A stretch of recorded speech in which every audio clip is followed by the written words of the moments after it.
So I'm starting out with an image that is the very first self-portrait I did when I graduated grad school. So it was my very first year of teaching full-time outside of school.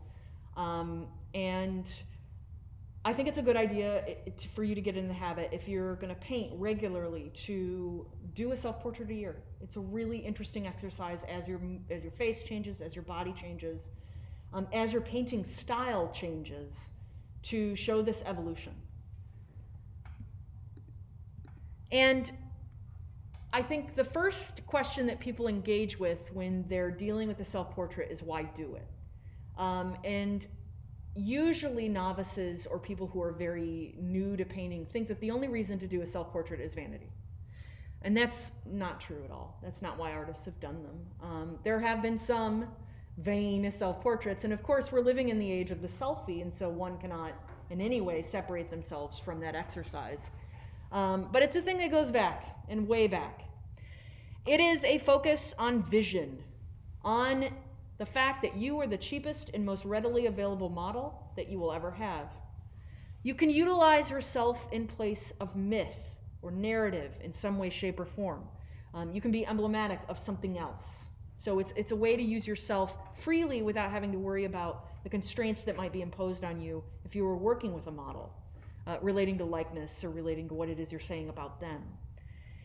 You can use metaphor. So what is a metaphor? The self-portrait is used to represent something else, all right? And within that, there are a couple ways to work. The ways I'll address today are in allegory and in parable. So just to sort of reiterate from your Comp 1 and 2 class, an allegory is an extended metaphor wherein a story illustrates an important attribute of the subject. And we'll talk about examples of those. And/or a parable. It's an extended metaphor narrated as an anecdote, illustrating and teaching a moral lesson. So again, I'll show you examples of that. A self-portrait can also be self-aggrandizing. So if we think about vanity, and we think about the motivations behind vanity, not only can it make you look good and pretty and beautiful, but that is a preoccupation of youth. You know, how good you look. Most of us grow out of that. But it can be self-aggrandizing in the sense that you're making yourself look heroic or admirable, right? Which is still vain. It can also be performative. You can act as an agent of theater, right? It can be very performative. And it can also be a really good exercise, like a visual diary. The reason I illustrated before in recording your body changing as well as your stylistic approach. So you can use it as a way to sort of self-search. You're looking at yourself. What does countless hours of time looking at yourself force you to contemplate, to consider, to reevaluate? So, well, first, I'm going to show you only self-portraits today. And obviously the portrait head is wide ranging, and you can find lots and lots of examples. But we'll start off with sort of the big hitters. Diego Velázquez. You're very familiar with a lot of his works. We've got a Bacchus image in the lower right, which he's very well known for, and then we've got his self-portrait to the left, and we've got the self-portrait and then the close-up of the self-portrait. And he worked on a very big weave, like a very open weave, and really did sort of master the handling of paint as it related to flesh. A more self-aggrandizing approach would be that of Andrew Wyeth's. And of course, Christina's World, he's very well known for on the lower right. He was primarily a watercolorist and a egg tempera painter. But he's looking down at us, right? And he wants to convince us that he is strong, powerful, learned, and a masterful painter, which is why he has his brushes and palette also looking down at us. We're seeing the underside of his palette.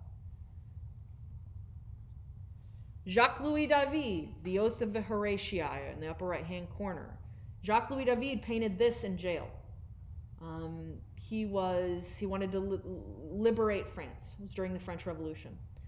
And so he was jailed for a time, and like many, French aristocrats, he was given a lot of freedom in jail, including given his paints and a wonderful lit space to work.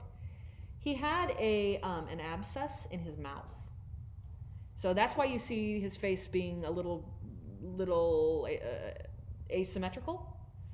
He spoke very little, and the reason why he spoke very little is because it inhibited his speaking ability. So he kind of jarbled his words a little bit, and he painted himself that way. What did he go to prison for? Just for being against the monarchy. Okay. I was just making sure. Yeah.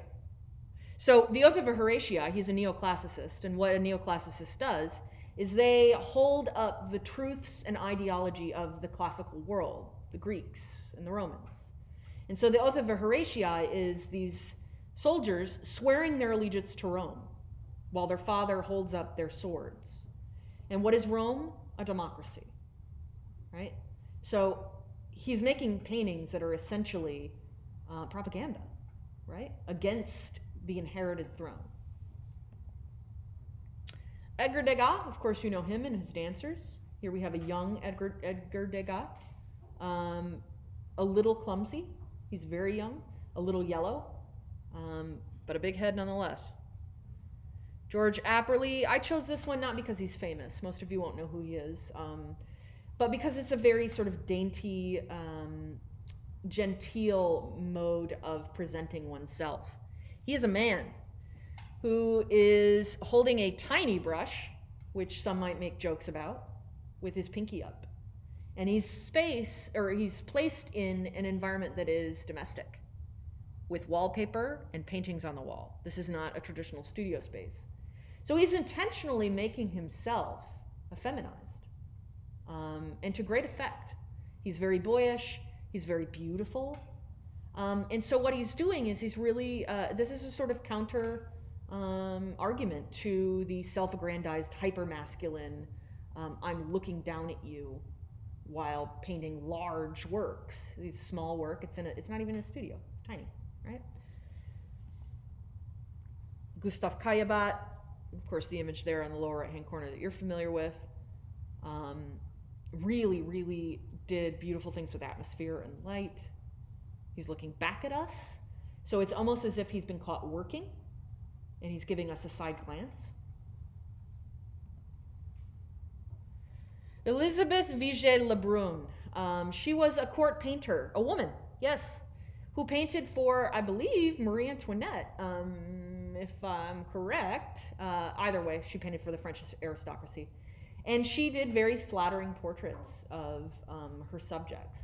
But here we have a very, very well-known self-portrait, one of the most well-known. It's very beautiful, and she's showcasing herself as a serious painter, and a very competent painter, but also a very beautiful person, physical specimen. Ferdinand Hodler, around the turn of the century, a German painter, portraitist primarily. He was really influenced by Van Gogh, very influenced by the Japanese printmakers. They're very flat while also being very volumetric at the same time, selectively volumetric. Oskar Kokoschka, very famous German painter as well, I believe German, painted very expressively. And here we have his self-portrait where he just simply attacks the surface with color and aggressive mark making. Albrecht Dürer. Albrecht Dürer is painting himself to look like who? Jesus. And he's painting himself to look like Jesus, not because he looked like Jesus, although he's really amping it up here, but with a gesture of his hand, which is a traditional gesture that we see in a lot of Da Vinci paintings, especially, with the two fingers gesturing upward, which is a blessing, right? And he's gesturing towards himself. This is widely talked about as a kind of vain picture. And he would have carried this around in order to prove his painting chops. He would have shown his potential clients, look what I can do. But he was also very dapper, very well groomed, very well taken. He took care of his appearance, and he was very proud of it. Widely known to be very proud of his attractive face. Toulouse-Lautrec, and he did those seedy paintings, of like the underworld, the underbelly of 19th century Paris, the brothels, the dance halls, right? And we have him painting himself very young here. And of course, you know that he was a little disabled. He fell off a horse when he was like 10 or something, and then he had a disease that also stunted his growth. So he essentially was left a dwarf.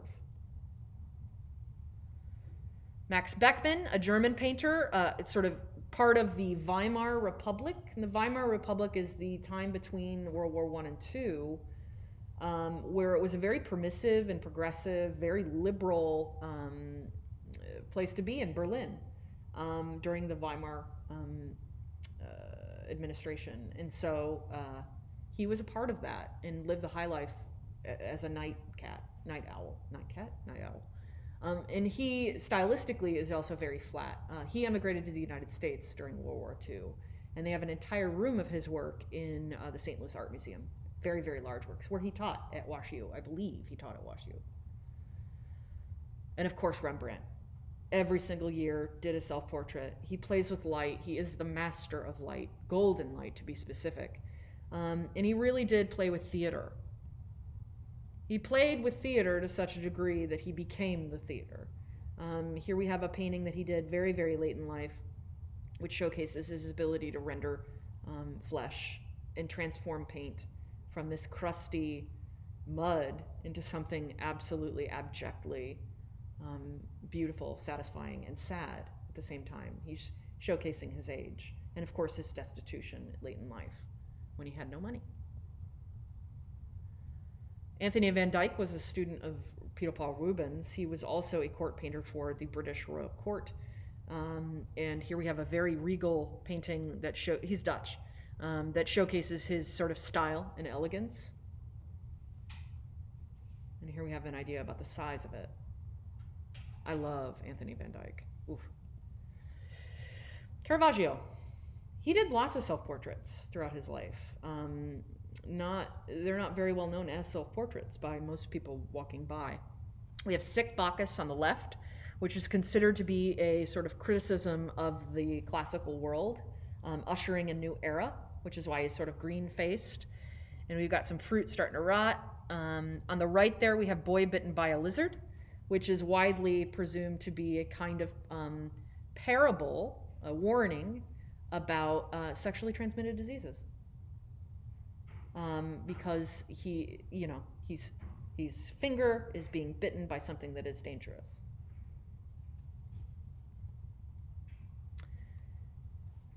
The head of Goliath in David of Goliath is widely considered to be a self-portrait as well. He painted that as a self-portrait when he was on the run from, I believe, a cardinal, or if I remember correctly, maybe he did commit 2 murders in his lifetime, one of which was over a tennis match, an argument. He was not an upstanding citizen. He got into a lot of brawls. He kind of ran with a gang. He probably, this is not really disputed, was a pimp as well. I mean, he was a gnarly guy. But he, like many artists, is trying to martyr himself, and so he's on the run, trying to avoid prosecution from the Catholic Church. He is being employed by the Catholic Church, and so he paints himself as if he is this martyred giant, aged and tired. Jean-Dominique Ingres, he did the Le Grand Odalisque on the right-hand side, and then we have his self-portrait, and he really is quite hard-edged, very much about drawing and contrast. John Singer Sargent's one of my all-time favorite painters. Here we have his self-portrait next to his well-known Madame X. She was a widely known, I believe she was an American in Great Britain. She was very, very, very fair and would basically paste all sorts of whitening agents onto her flesh, and people would crowd around her when she went to the beach. And of course, it's the Victorian era, so you're not, well, I don't even know if it's Victorian, it's earlier than that, I think. She's wearing huge gown in the water, so people would crowd around just to see the makeup melt off. And of course, he's painting himself very distinguished. Van Gogh. How is he painting himself? I don't know. Serious, damaged, frazzled, energetic, stoic. And of course, his counterpart, who he was friends with and then fell out later, Paul Gauguin, who was quintessentially had the quintessential French face, and he really used color in an interesting way. He always did in all of his work, and I think, of course, he's going to do the same thing in his self-portraits as well. An early Picasso of himself as a young man. Edward Hopper, and of course Edward Hopper was primarily a cityscape artist that really did focus on solitude. There are small figures in his work that really do meditate on loneliness. And I think, of course, this painting is that, except there's a little bit of warmth in this one. The self-portrait artist of self-portrait artists, Frida Kahlo. She's playing with myth. And she's pulling from, of course, her background as an indigenous Mexican, but also half Jewish. Her father was a German Jew who fled Germany. She, of course, is playing with this sort of surrealist element of looking inwardly, playing with and addressing and confronting the toil in her life that is primarily the pain in her body. She was in a terrible, terrible bus accident when she was something like 14 years old, and she was impaled. She was impaled by a rod that went through her stomach out of her vagina, and it was pulled out of her while she lay on the floor, imposing permanent damage and pain throughout her entire life. So of course she's dealing with that physical pain, but she's also dealing with the strife of losing a child and being married to an incredible philanderer, Diego Rivera. Odd Nerdrum, he's contemporary. He is something else. He makes really, really weird paintings that are sort of, I guess you could call him a modern surrealist.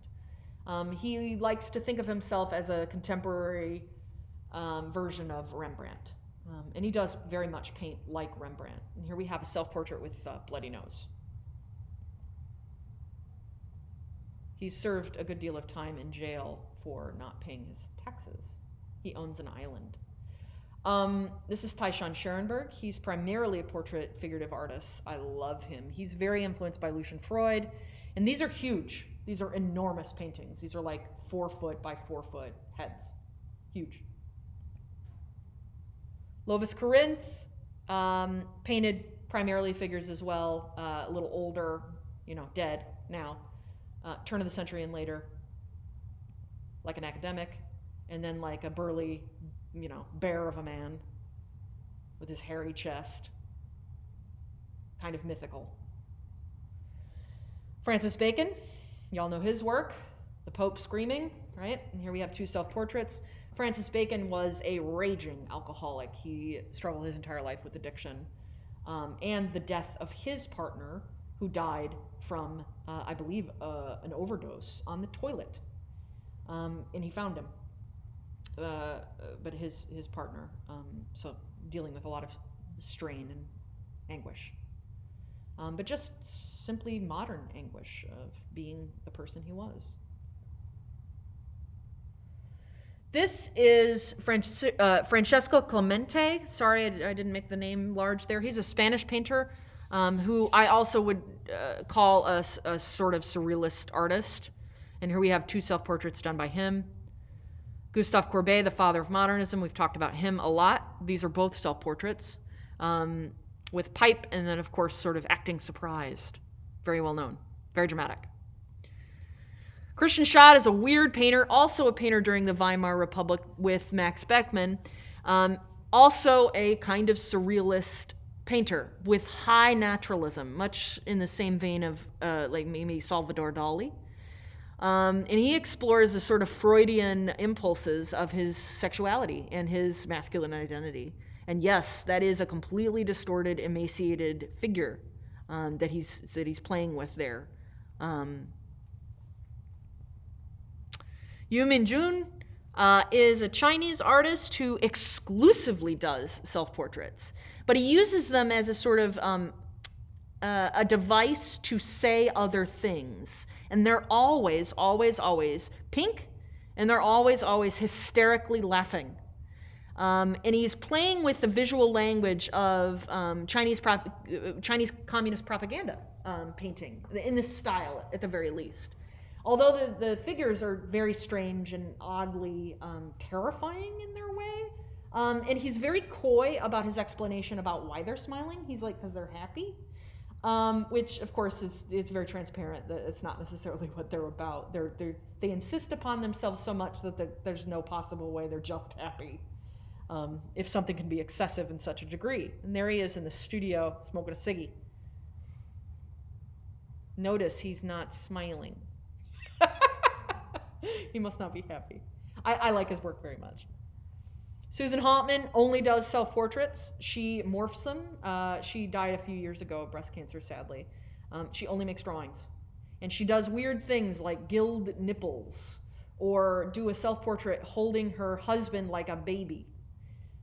So she sort of works along the same lines as a surrealist as well. She might distort the head a little bit. The head might be a little too big. But they're very large drawings, executed primarily in charcoal. Ian Ingram, same thing. Only does self-portraits, huge self-portrait drawings, all changing from one to the next in terms of what it is he's trying to say conceptually. Another one of his. Gayla Irwin was here a couple of years ago. She had a show of pastel drawings where she sort of explored allegory with images of her and her mother. And so all of her images are essentially, she's kind of an actor in them. So she uses a self-portrait as a means to investigate narratives. One of my all-time favorites, Lucian Freud. He was the grandson of Sigmund Freud. He died a handful of years ago. And these are both an old self-portrait and a young self-portrait. He really did transform paint. Very influential. There's a detail of one of his self-portraits. Influenced by him is contemporary painter Jenny Saville. Jenny Saville makes enormous paintings that look a lot like Lucian Freud, however, explore issues of the body and gender.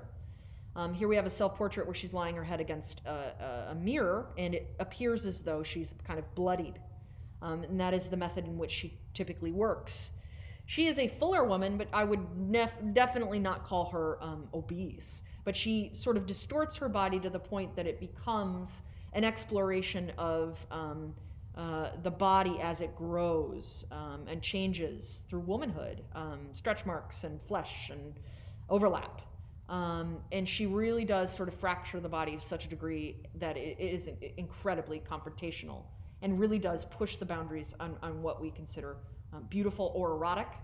And she uses a kind of gaze, like flash photography in a medical scenario, like the way you would document stitches. So they're very, very, the gaze is not in any way warm, alluring, or sexy. The gaze is incredibly confrontational and very sterile. And they're always her, most of the time. Catherine Kehoe, here's two tiny little self-portraits she's working today as well.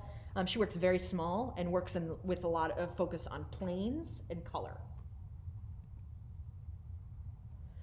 Patrick Earl Hamey, he's a professor over at University of Illinois, and he only does self-portraits. He's done this whole series with he and his wife, which they're an interracial couple, and so he sort of explores the dynamic there. All nudes for the most part, and big portrait heads as well. And of course, he is exploring the politics of the black body and the self-portrait in general as as being invaded. Adrian Piper is not only an artist, but a philosopher with a doctorate in philosophy. She completed this, which is in the art history books, Self-Portrait Exaggerating My Negroid Features.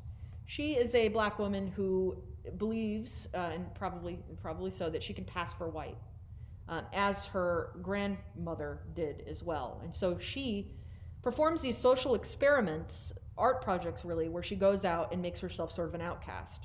One of which where she put like 100 pieces of chewed gum on her face and body and then went on the bus and recorded people's reactions. So it very much is about putting yourself on the outside versus being put on the outside and passing, what can pass. And race. really doing a deep dive in race using another thing in order to do that. Alice Neal, one of my favorites. Here we have her self-portrait as an elderly woman. She was elderly when she painted it. She's a very brazen woman, really made paintings about personality. Ewan Uglo, a figurative painter, traditional model setup, very much into sighting and measuring, and then his self-portrait on the left. Influenced by him is Anne Gale, who is still alive. And she works in a way which focuses myopically on one part of the face or body, and then works outwardly from there while still looking at that one place. So every color and every mark is one mixture, one mark. And so they take forever to make. Susanna Coffey, I met her in undergrad. She invited us to her studio, the art club, when I was an undergrad, and she primarily only did self-portraits then, playing with her identity as a sort of theatrical being as well. She teaches at the Art Institute of Chicago.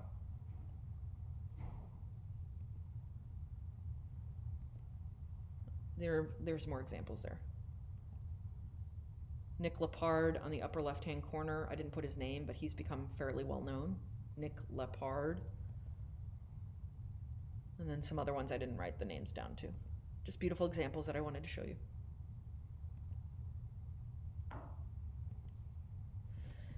And that is it. So your assignment is to create a large self-portrait head, no smaller than 18 by 24.